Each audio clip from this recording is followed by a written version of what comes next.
আমাকে প্রতিনিয়তই আল্লাহ এই টেস্টগুলো দেয়। আজকে সকালে বেসিক্যালি আমি ল্যান্ড করছি সকাল 7টায়।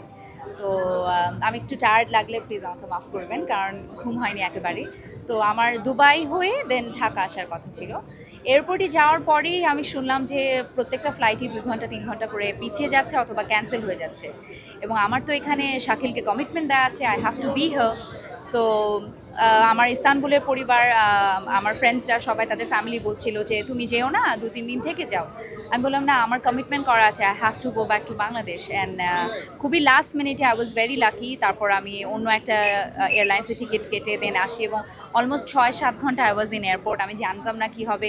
যদি দুবাই চলে যেতাম then I think it would have been like কোথায় যে এখন থাকতাম আমি জানি না, বিকজ উই অল নো একটা খুবই ডিফিকাল্ট টাইমের মধ্যে দিয়ে যাচ্ছে এখন পুরো সময়টা।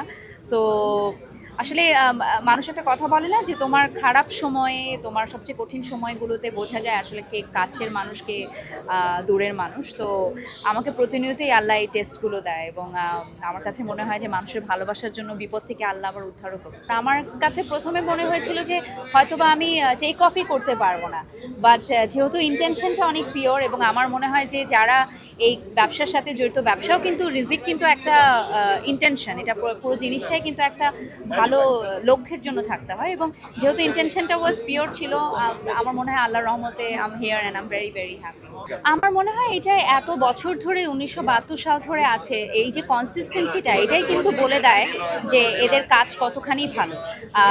যেই যত বড় তারকা দিয়ে দোকান উদ্বোধন করা হোক না কেন, যদি আপনার কোয়ালিটি এবং কাপড় যদি ভালো না থাকে, আপনি তো দর্শকদের মনে বা ক্রেতার মনে কিন্তু জায়গা করে নিতে পারবেন না। আমার মনে হয় সেটা মৌসুমী মার খুব ভালো করে পেরেছে দেখেই এত বছর ধরে তারা বাংলাদেশিদের মাঝে বেঁচে আছে। আমি খুবই এক্সাইটেড এবার ঈদের সিনেমা নিয়ে। আমার মনে হয় আবারও বাংলাদেশের সব কিছু এখন আবার ঠিক হতে যাচ্ছে এবং ঠিক হয়ে গেছে।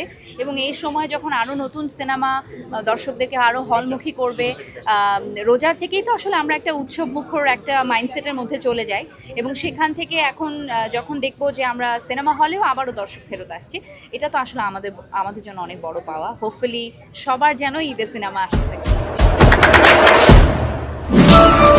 দেশে দেশে সবার সাথে দ্য নিউজ।